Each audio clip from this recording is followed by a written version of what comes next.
NTA की तरफ से नेट जेआरएफ की जो परीक्षा जनवरी माह में कराई गई थी उसका रिजल्ट जो है वो जारी हो चुका है। लेकिन रिजल्ट जारी होने के बाद या फिर कहें जब आंसर की जब जारी हुई थी तभी से जो डीयू के कुछ छात्र हैं उनका कहना है कि कई सवालों के जो जवाब हैं वो जो आंसर की जारी की गई उसमें सही नहीं थे। और इनकी तरफ से जब ऑब्जेक्शन जो उठाया गया रिवाइज जो आंसर की जारी हुई उसमें भी उन सवालों के जवाब वही सामने निकल कर आए जिसको लेकर वो लोग विरोध भी कर रहे हैं। इन्हीं छात्रों से और जो प्रोफेसर इस बारे में सवाल खड़े कर रहे हैं उनसे सीधे बातचीत करेंगे और जानने की कोशिश करेंगे कि कौन कौन से वो सवाल हैं जिनको लेकर ये लोग सवाल खड़े कर रहे हैं। सबसे पहले अपना नाम बता दीजिएगा।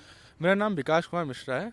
मैं रिसर्च स्कॉलर हूँ दिल्ली विश्वविद्यालय के हिस्ट्री डिपार्टमेंट में और दयाल सिंह कॉलेज में पढ़ाता हूँ। अच्छा, तो ये बताइए जो नेट जेआरएफ का एग्जाम हुआ उसमें कौन कौन से सवाल है जिनको लेकर आप लोग आपत्ति जता रहे हैं, सवाल खड़े कर रहे हैं? बेसिकली 5 जनवरी को एनटीए द्वारा परीक्षा आयोजित की गई थी और उसमें 84,000 बच्चे अभ्यर्थी बन के पहुँचे थे।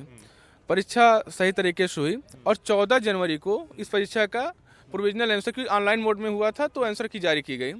तो उसमें 5 प्रश्न ऐसे थे जिसका उत्तर एनटीए द्वारा गलत दिया गया था और इसमें प्रावधान है कि अगर आपको प्रश्न के उत्तर गलत लग रहे हैं तो आप विथ एविडेंस 300 रुपये दे के आप चैलेंज कर सकते हैं।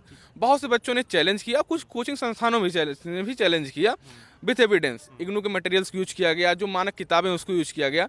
लेकिन जब 4 फरवरी को फाइनल आंसर की जारी की गई किसी भी चैलेंज को एक्सेप्ट नहीं किया गया, प्रोविजनल आंसर की को ही फाइनल आंसर की बना के जारी कर दिया गया। आप हमें वो दिखाएंगे कौन कौन से सवाल हैं, उनके जवाब क्या होने चाहिए। और लेकिन जो एनटीए की तरफ से जो रिजल्ट जारी किया गया या आंसर की जारी की गई उसमें वही जो सवालों के जवाब हैं। अब इसमें देखिए क्वेश्चन नंबर 81 है। इसमें पूछा गया है कि कौन सा प्रश्न का उत्तर सही है। तो इसमें आप देखिएगा कि इसमें दिया गया कि आपको करेक्ट आंसर चूज करना है। अब इसके आप विकल्प देखिए, आप दूसरा विकल्प देखिए, तीसरा देखिए। इसमें A, E, B, C मतलब इसमें कोई क्रोनोलॉजी नहीं पूछी गई है।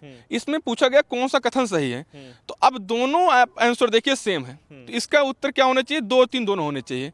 लेकिन आंसर में क्या माना गया? एनटीए द्वारा इसको तीसरा मान लिया गया। मतलब अब हमें आप बताइए इसमें अंतर क्या है? A, E, B, C इसमें भी है, A, B, C इसमें भी है। मतलब ये जो 4 कथन है इसमें वो 4 सही हैं और उसमें दोनों में वही माना गया है। लेकिन दोनों का ऑप्शन सेम है लेकिन एनटीए ने इसको सी माना है। अब इसका क्या आधार है, क्या एनटीए क्या बताएगी कि आपने इसको सी क्यों माना है? तो इसमें साफ साफ दिख रहा है, मतलब जो बच्चा दूसरा सही किया वो तो सही किया है, आप उसको गलत मान लिए और तीसरे वाले को आप सही मान लिए। दोनों के विकल्प जो है वो दोनों सेम है। A, E, B, C इसमें भी लिखा है और A, B, C इसमें लिखा है। इसमें सिर्फ करेक्ट पूछा है, कोई क्रोनोलॉजी नहीं पूछी गई है। ठीक है, ये जो एनटीए की तरफ से नेट जेआरएफ का जो हिस्ट्री का पेपर था उसके बारे में और उसमें तीसरा प्रश्न क्वेश्चन का जो तीसरा उत्तर सही माना गया। और उसके अलावा आप देखिए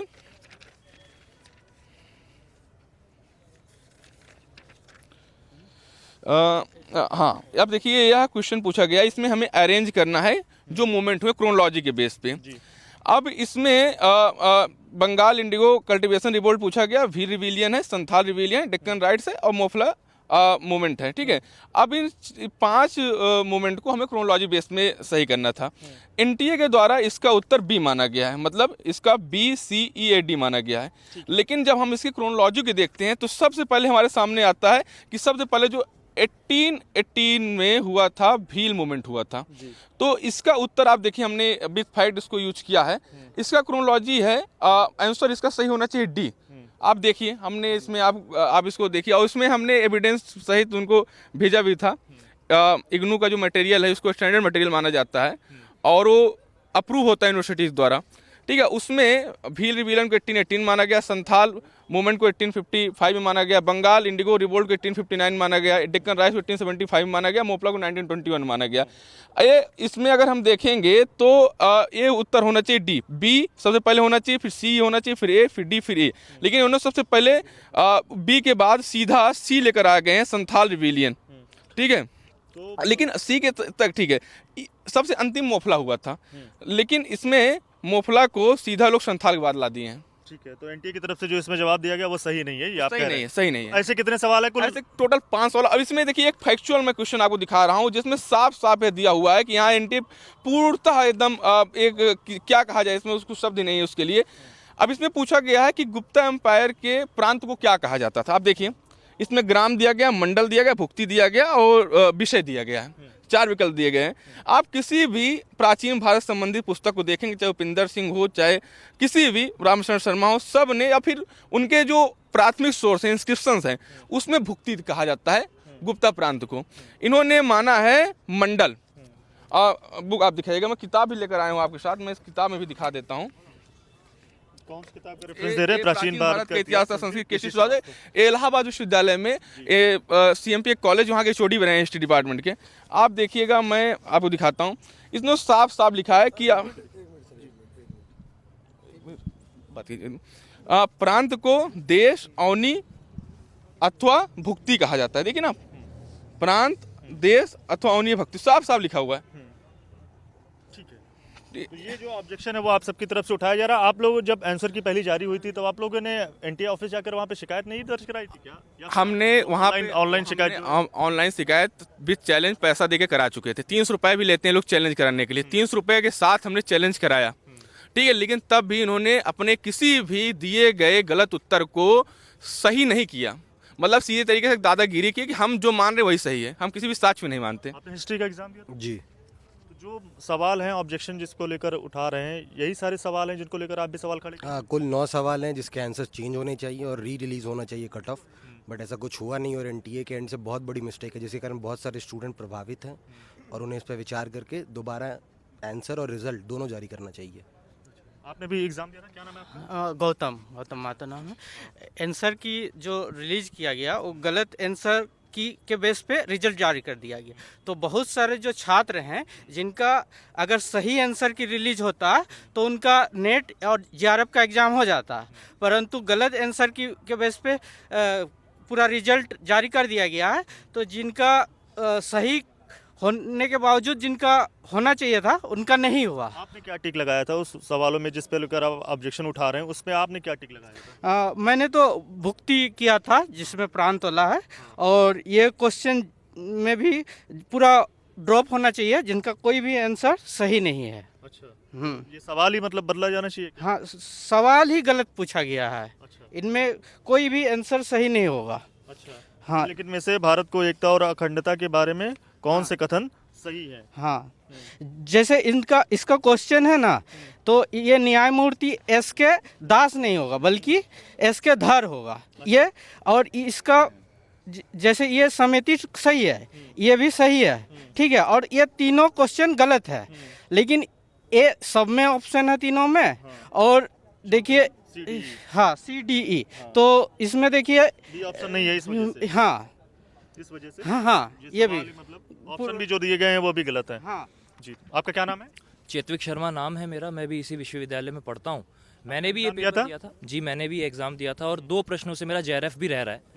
अब इसका सीधा सीधा हम देखें तो कल्प्रिट एनटीए है, क्योंकि इन्होंने इतनी फ्लॉड आंसर की बनाई है, इसके अंदर इतनी ज़्यादा मिस्टेक्स हैं कि कोई कह ही नहीं सकता कि एक प्रोफेशनल इंस्टीट्यूट ने इसको बनाया होगा और प्रोफेशनल लोगों ने इसको चेक किया होगा कि आंसर की सही थी गलत थी। कितने नंबर आपके आए हैं? मेरे 212 नंबर आए हैं, अनरिजर्व्ड कैटेगरी है, और अनरिजर्व्ड कैटेगरी में 216 जेआरएफ की अब की बार कट ऑफ गई है, यानी मात्र 4 नंबर, यानी 2 प्रश्नों से मेरा रह रहा है। अब इन्होंने जो ये आंसर की बनाई है, इसके अंदर ऐसी मिस्टेक्स हैं जो फैक्चुअल क्लियरली पता चलता है, चाहे वो भुक्ति वाला प्रश्न हो, चाहे वो धर कमेटी को उन्होंने दास कमेटी बना दिया, तो ये सब चीज़ें क्लियरली दिखाती हैं कि कहीं ना कहीं ये एक ऑर्गेनाइजेशनल और इंस्टीट्यूशनल फेलियर है इस देश के अंदर एनटीए का। आपके कितने नंबर आए थे?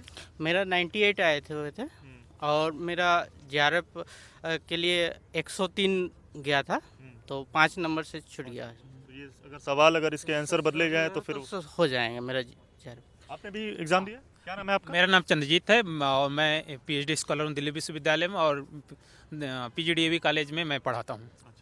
तो जिन सवालों को लेकर ऑब्जेक्शन है उसमें कुछ आप भी इसमें इंक्लूड करना चाहेंगे या फिर इसमें क्या और में प्रांत को क्या बोला जाता है, तो क्लियरली है, हमारे मित्र विकास मिश्रा जी ने इसके बारे में बता दिया, तो वो तो भुगती है। दूसरा क्वेश्चन ये है कि जो ये क्वेश्चन जो Bhil rebellion, Santhal rebellion, Bengal indigo revolt, Deccan riots and Moplah, तो ये वाला मेरा ऑप्शन जो है ये इसका 4th ऑप्शन मैंने लगाया था, जबकि इन्होंने 2nd को माना है और ये इन्होंने गलत माना है, जो विथ एविडेंस। इसमें कितने नंबर आपके इसमें आए थे?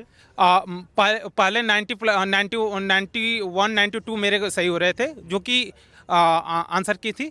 उसके बाद मेरे जो रिजल्ट आया है उसमें नेट तो क्वालिफाइड हो गया, लेकिन ये है कि इसमें जो आप 9 क्वेश्चन है, इस क्वेश्चन को जब मैं आंसर किया आया था तो मैं उतना, जब मैं पीजीडीएवी कॉलेज में पढ़ा रहा हूँ तो मैं बहुत ज़्यादा मिलाया नहीं था कि जो रिजल्ट आएगा जेआरएफ होगा या नहीं होगा, वो तो रिजल्ट आने के बाद पता चलेगा। जब रिजल्ट आया तो 103 क्वेश्चन के ऊपर जब जेआरएफ का कट ऑफ गया तो हम लोगों ने इसके ऊपर ध्यान दिया। फिर बाकी साथियों के माध्यम से पता चला कि इसमें 9 क्वेश्चन ऐसे थे जो कि या तो उसके आंसर बदलने चाहिए और कुछ क्वेश्चन ड्रॉप होने चाहिए, तो वो ड्रॉप तो किए नहीं गए। और एनटीए के माध्यम से एनटीए की जो परीक्षा कराने की स्थिति दिन प्रतिदिन हमें देखने में आ रही है, वो संदिग्धता के घेरे में जा रही है, जिस पे एक हाई लेवल कमेटी की जांच गठित की जानी चाहिए सरकार के द्वारा। क्या नाम है आपका? मेरा नाम लोकेश यादव है। आपने एग्जाम दिया था ये वाला? जी मैंने एग्ज़ाम दिया था। ये कितने नंबर आपके इसमें आए? मेरे जैसे नेट से थोड़े से कम रह गए हैं, पर इसमें ये है कितने नंबर मतलब? मेरे 172 हैं, तो 3 क्वेश्चन से मेरा रह रहा है। पर इसमें जो आंसर की है उसमें लगभग जो 9 सवाल हैं उन पे जो घेरा उठता है, जैसे मोपला वाला हो गया। ठीक है, सवालों का जिक्र सब लोगों ने कर दिया, तो क्या चाहते हैं, किस तरह का जो अब आप लोग आवाज उठा रहे हैं इसको लेकर, तो क्या चाहते हैं, क्या होना चाहिए? हमारा इसमें यही एक नॉर्मल सी मांग है जो हर स्टूडेंट की होनी चाहिए कि न्याय संगत व्यवहार हमारे साथ में हो।